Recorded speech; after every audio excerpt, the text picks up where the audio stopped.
اسلام آباد کی سرزمین پر اگر کوئی کالا کھڑا ہو کر کے میرے ابو بکر صدیق رضی اللہ تعالیٰ عنہ کی طرف انگشت تنقید کرتا ہے تو اس کو سوچنا چاہیے کہ آج ہمارے ساتھ ہندو رہتے ہیں سر، ہم ہندوؤں سے اگر کلام کریں اور ان کو یہ ہم اسلام کی دعوت دیں اور ساتھ میں یہ بتائیں کہ حضور کے ساتھ ابو بکر و صدیق جو رہتے تھے وہ منافق تھے، مومن نہیں تھے، اگر اس طریقے سے ہم ان کو تبلیغ کریں تو وہ یہ کہیں گے کہ جو صدیق اور عمر فاروق حضور اکرم صلی اللہ علیہ وآلہ وسلم کے ساتھ رہے ہیں، حضور جب ان کا تزکیہ نفس نہیں کر سکے تو پھر وہ امت کے لیے کیا رحمت ہے؟ تو وہ ہندو جو غیر مسلم ہے وہ پھر حضور کی ذات پر اعتراض کرے گا، پھر وہ امت رسول پر اعتراض کرے گا، پھر دین اسلام پر اعتراض کرے گا۔ ہم اسے کیسے سمجھائیں گے، کیسے ڈیفائن کریں گے؟ اور پھر وہ قرآن کی آیت بھی پڑھ سکتا ہے، وہ ہمیں بتا سکتا ہے کہ وَيُزَكِّيهِمْ وَيُعَلِّمُ الْكِتَابَ وَالْحِكْمَةَ، وہ نبی کریم صلی اللہ علیہ وسلم کی ذات جو تزکیہ نفس کرتی ہے، ہر شخص کا تزکیہ نفس کرتی ہے۔ آج اگر علماء سے کہیں، ان مولویوں سے کہو کہ ملا صاحب، اے ذاکر صاحب، آپ بتاؤ آپ کا تزکیہ نفس کیسے ہوا؟ تو کہا جی اللہ کے رسول نے کیا ہے، قرآن کہہ رہا ہے وَيُزَكِّيهِمْ، یہ نبی جو ہے یہ امت کا تزکیہ نفس کرتا ہے۔ اگر یہ چیزیں آج امت کے لیے باعث فخر ہیں، آج اگر کوئی ملا سٹیج پر کہے کہ جناب میں بہت بڑا عالم ہوں، یہ تجھ پہ تمہارا تزکیہ نفس کس نے کیا؟ تو وہ کہتا ہے میرا تزکیہ نفس رسول اللہ نے کیا۔ قرآن کہتا ہے وَيُزَكِّيهِمْ وَيُعَلِّمُ الْكِتَابَ وَالْحِكْمَةَ، یہ کتاب کا علم تمہارے پاس کہاں سے آیا؟ رسول اللہ علیہ وسلم کے وسیلے سے آیا جی۔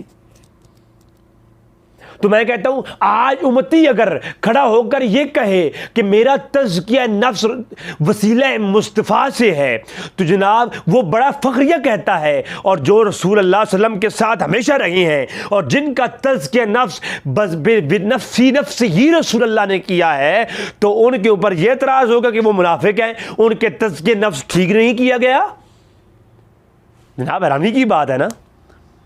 تو وہ صحابہ جو حضور کی معیت میں تھے، والذین معہ، وہ لوگ جو حضور کی معیت میں رہے ہیں، ان کا تزکیہ نفس جو ہے وہ ٹھیک نہیں تھا، وہ منافق تھے۔ جو منافق تھے ان کے بارے میں قرآن کی آیات نازل ہوئی سورۃ توبہ کے اندر۔ جب یہ آیت نازل ہوئی سورۃ توبہ کی آیت نمبر 66، لا تعتذروا قد کفرتم بعد ایمانکم، جب یہ آیت نازل ہوئی اور جب یہ آیات کا نزول ہوا تو بخاری اور مسلم کی متفق علیہ روایات ہیں، حضور نے منافقوں کو گن کے نکالا، فلاں بھی منافق ہے، فلاں بھی منافق ہے، اٹھ جا، فلاں بھی منافق ہے، اٹھ جا۔ تو اس جگہ پر جتنے منافق تھے حضور ان کو مجلس سے نکالا، لیکن ان حضرات اور ان ہستیوں کو نہیں نکالا جن کی طرف یہ کالے کھڑے ہو کر کے اعتراض کرتے ہیں۔ یہ کیا جی شان اہل بیت بیان ہو رہی ہے؟ کیا شان اہل بیت بیان ہو رہی ہے کہ حضور کے صحابہ پر تبرہ ہو رہا ہے؟ یہ شان اہل بیت بیان ہو رہی ہے۔ سنیو ہوش کے ناخن لو، کس طرف جا رہے ہیں ہم لوگ؟ یہ کون سا تزکیہ نفس کی بات ہم بتاتے ہیں لوگوں کو؟ تو جناب وَيُعَلِّمُ الْكِتَابَ وَالْحِكْمَةَ وَيُزَكِّيهِمْ کے پہلے جو مدارج ہیں وہ کون ہیں؟ وہ ابو بکر عمر ہیں، وہ عثمان و علی ہیں۔ تو جو حضور تزکیہ نفس، جن کا حضور نے خود تزکیہ نفس کیا ہو، تو ان کے اوپر ان سے تنقید اٹھانا بات سمجھ سے باہر ہے۔ اور یہاں پر ایک فرق بھی سمجھ لیں، یہ تھا رافضیوں کے لیے فقی، اب تھوڑے ناسبی بھی سن لیں۔ جو ناسبی حضرات وہ آل بیت کی محبت کو بالکل پس پشت ڈال کر کے وہ جو ہے مناقب اصحاب بیان کرتے ہیں، اور جیسا کہ وہ یہ سمجھتے ہیں کہ یہ جو مناقب اہل بیت ہیں یہ بیان کرنا ہی شیعت ہے، تو یہ بہت بڑا میں سمجھتا ہوں مغالطہ ہے جس کو دور کرنا چاہیے۔ جہاں یہ ہے کہ وَيُزَكِّيهِمْ سے مراد اصحاب رسول کا تزکیہ نفس ہے، وہاں یہ بھی سن لو کہ وہاں یہ بھی حکم ہے یطہرکم تطہیرا والی آیت نہیں پڑھی آپ نے، وہاں مبالغہ والی آیتیں آپ نے نہیں پڑھی۔ اگر اصحاب کا تزکیہ نفس رسول اللہ نے کیا ہے تو یقیناً جو ہے آل بیت کا تزکیہ نفس میرے خدا نے کیا ہے۔ جی یطہرکم تطہیرا، یہ تو آپ سٹیجوں میں پڑھتے ہو، پھر آپ نے قرآن کی آیات کریمہ کے اندر یاد رکھ لو، یہ کوئی شیعہ یا سنی والے اختلافات والا کوئی وہ مواد نہیں ہے، یہ ایمان کی بات ہے۔ اہل بیت سے محبت کرنا، لوگ تو واجب کہتے ہیں، میں اس سے بڑی بات کرنے لگا ہوں، لوگ کہتے وہ ناسبی ہو گئے، بس نماز روزہ حج زکوٰۃ۔ بعض نے کہا کہ جی سنت ہے ذکر حسین بیان کرنا اور حسین سے محبت کرنا۔ میں نے کہا تم نے یہ ترک دیکھا؟ قرآن کے اندر رب تعالیٰ اہل بیت کی محبت کو واجب قرار دیتا ہے، اور اگر اس آیت کی دلالت قطعی طور پر ثابت کی جائے تو میں سمجھتا ہوں کہ اللہ فرض کر رہا ہے اہل بیت کی محبت تمام امت محمدی پر اور عالم انسانیت پر۔ اہل بیت کی محبت فرض کر دی گئی، جیسے تم پہ روزہ، نماز، حج، زکوٰۃ فرض کیے گئے۔ لیکن نماز، روزہ، حج، زکوٰۃ جو فرض کیے گئے، ان کی فرضیت تم اگر قائم کرتے بھی ہو تو مکمل جس سے ثابت نہیں ہوتا کہ تم نے نماز روزہ کی فرضیت تو قائم کی، اب یہ تمہیں جنت لے جائیں گے۔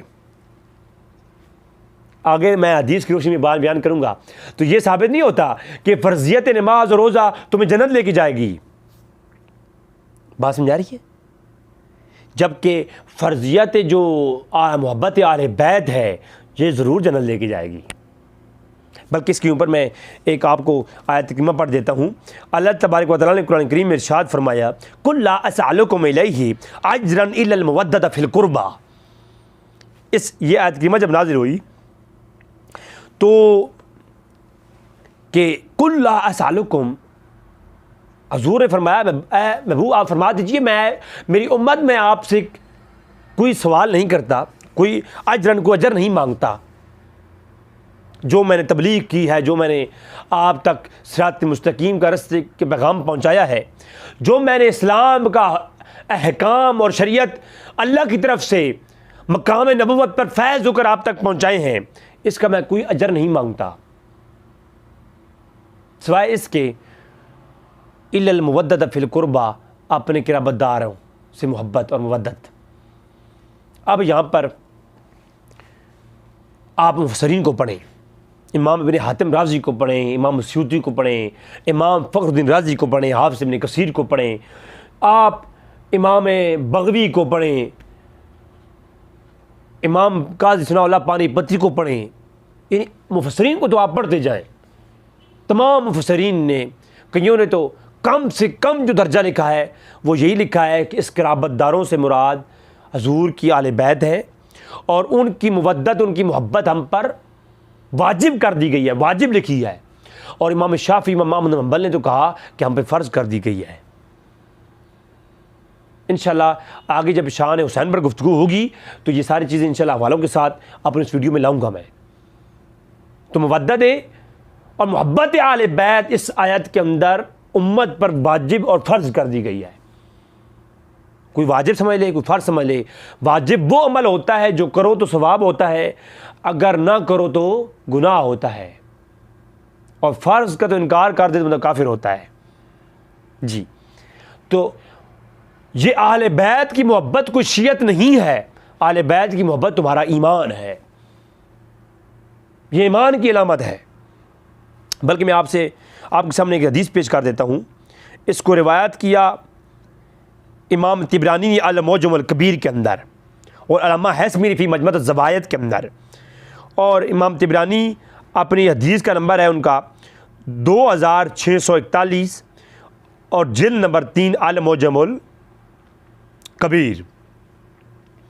ان ابن عباس رضی اللہ تعالیٰ عنہ لما نزلت هذه الآیہ، جب یہ آیت نازل ہوئی، ابن عباس کہتے ہیں قل لا اسألکم علیہ اجرا الا المودۃ فی القربى، قالوا یا رسول اللہ من قرابتک، یا رسول اللہ آپ قرابت دار کون ہیں؟ ہؤلاء الذین وجبت الینا،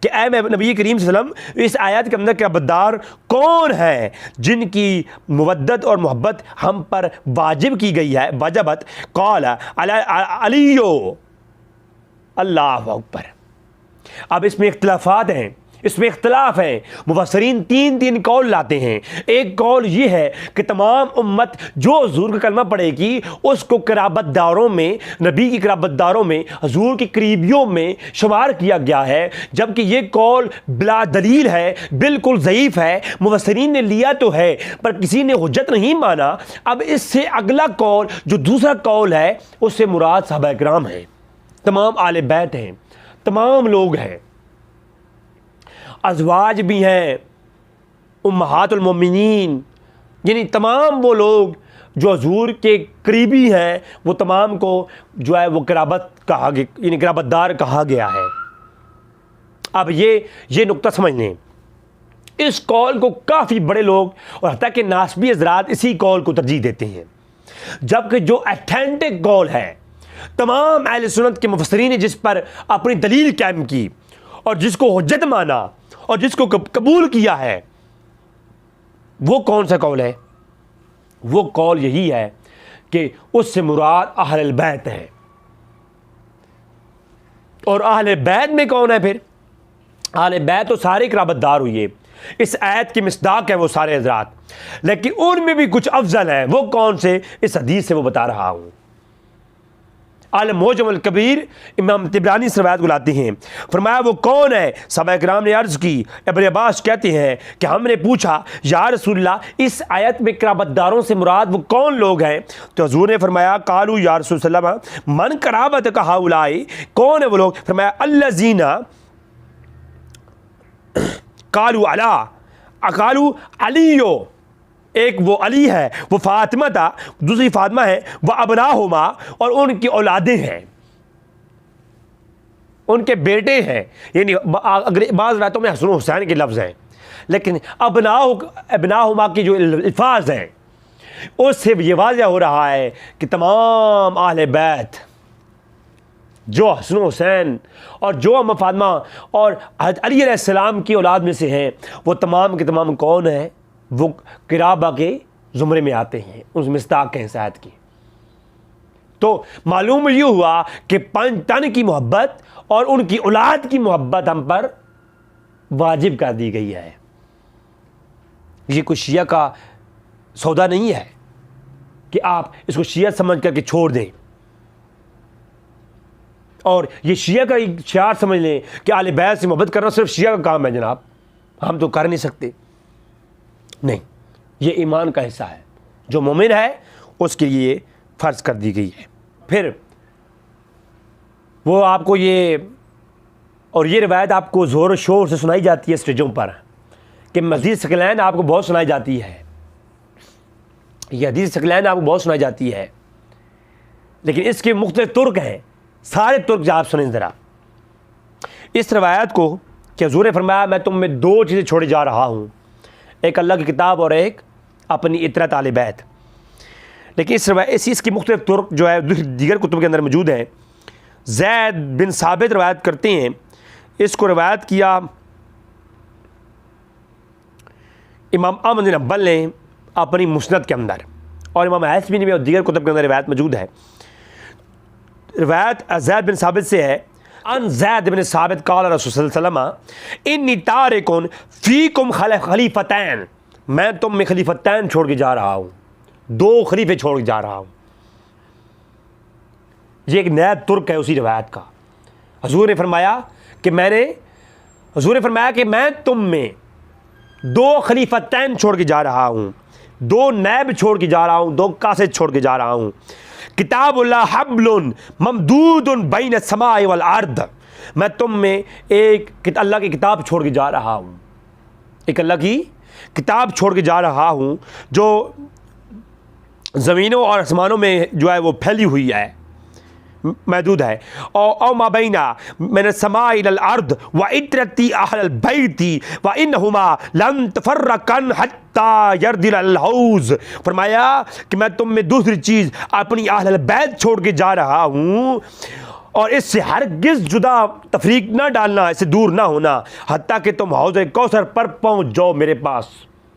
حوض کوثر پر میں موجود ہوں گا، وہاں پر جب تک میرے پاس نہ پہنچ جاؤ اس وقت تک میری اہل بیت کو نہ چھوڑنا۔ پھر عبد الرحمن بن عوف سے روایت ہے، ان عبد الرحمن بن عوف قال رسول اللہ افتح رسول اللہ مکہ ثم انصرت الى طائف ومحاصرهم ثمانیۃ او سبعۃ، کہا کہ حضور اکرم صلی اللہ علیہ وسلم، عبد الرحمن بن عوف روایت کرتے ہیں کہ حضور نے جب مکہ کو فتح کیا اور طائف کا رخ کیا، جب حضور نے مکہ کو فتح کیا اور طائف کا رخ کیا تو 8 سے 7 دن تک حضور نے طائف کا محاصرہ کیے رکھا۔ صبح شام کے وقت، صبح یا شام کے وقت جب داخل ہوئے، اپنا پڑاؤ کیا، ہجرت فرمائی اور فرمایا اے لوگوں، بے شک تمہارے لیے تم سے پہلے میں حوض کوثر پر موجود ہوں گا، بے شک میں تمہیں اپنی اطرت کے ساتھ نیکی کی وصیت کرتا ہوں، اپنی اہل بیت کے ساتھ نیکی کی وصیت کرتا ہوں، اور بے شک تمہارا ٹھکانہ جو اہل بیت سے محبت کریں گے ان کا ٹھکانہ حوض ہوگا جہاں میں موجود ہوں گا۔ پھر اسی طرح اسی ترک کی اور روایت ہے، زید بن ارقم سے روایت ہے، اس نے فرمایا یا ایھا الناس انی تارکم فیکم امرین لن تضلوا، میں تم میں 2 حکم چھوڑے جا رہا ہوں، 2 امرین چھوڑ کے جا رہا ہوں، ان کی اتباع کرو گے تو کبھی گمراہ نہیں ہوگے، کتاب اللہ، ایک اللہ کی کتاب، وَأَهْلَ الْبَيْتِ اِطْرَتِي، ایک اہل بیت، ان کے ساتھ محبت کرنا یہاں تک کہ تم میرے پاس پہنچ جاؤ۔ پھر حضور نے فرمایا کیا تم جانتے ہو، تعلمون انی اولی بالمؤمنین من انفسہم 3 مرات قالوا، حضور نے 3 بار کہا کیا تم جانتے ہو میں تمہاری جانوں سے زیادہ قریب ہوں تمہارے؟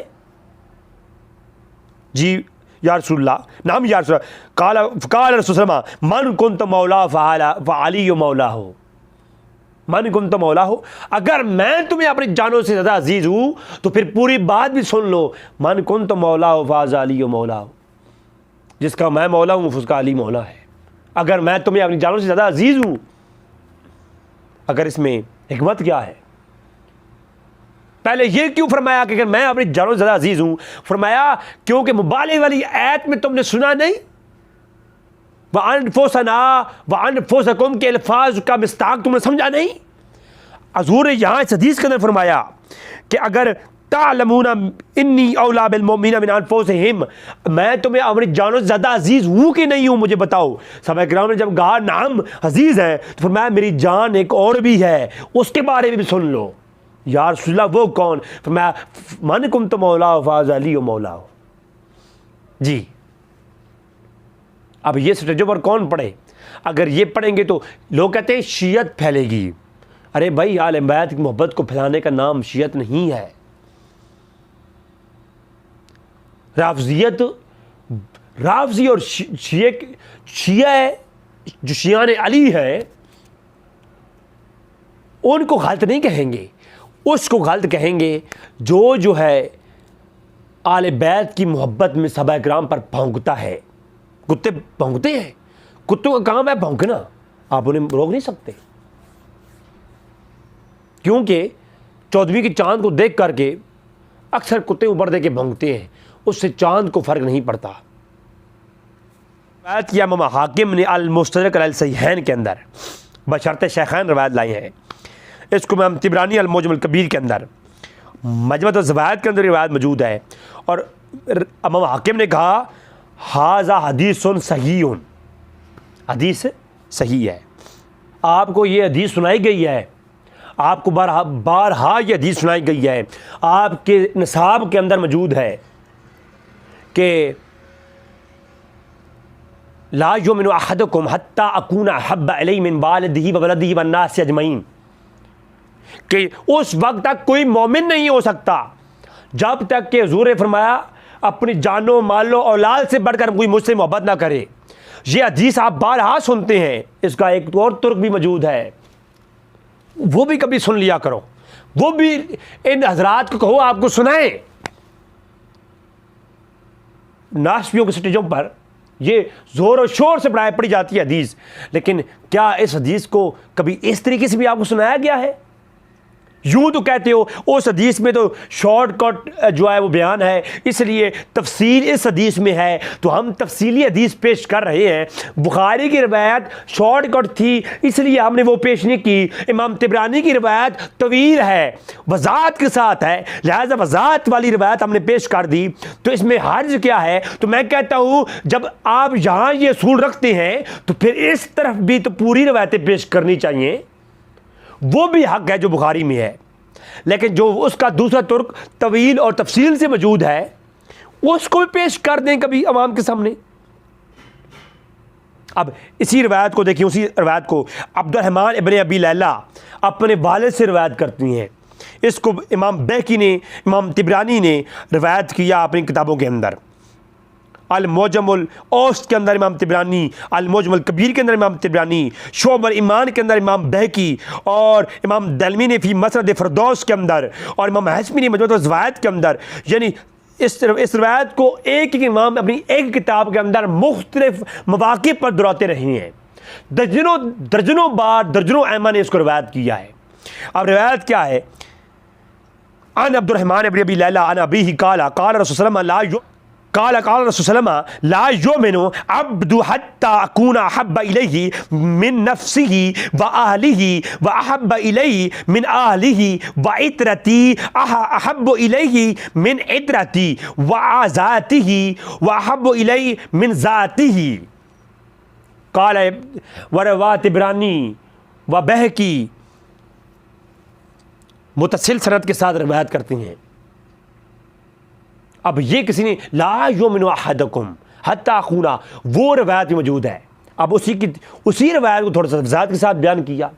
اس کو امام جو ہے صحابی رسول بیان کرتے ہیں عبد الرحمن ابن ابی لیلہ وضاحت کے ساتھ۔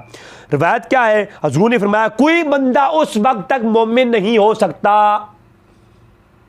ایمان کامل نہیں ہو سکتا جب تک کہ وہ ان سے محبت نہ کرے جو میرے قریب ہیں، میری خاطر ان سے محبت نہ کرے جو میرے قرابت دار ہیں،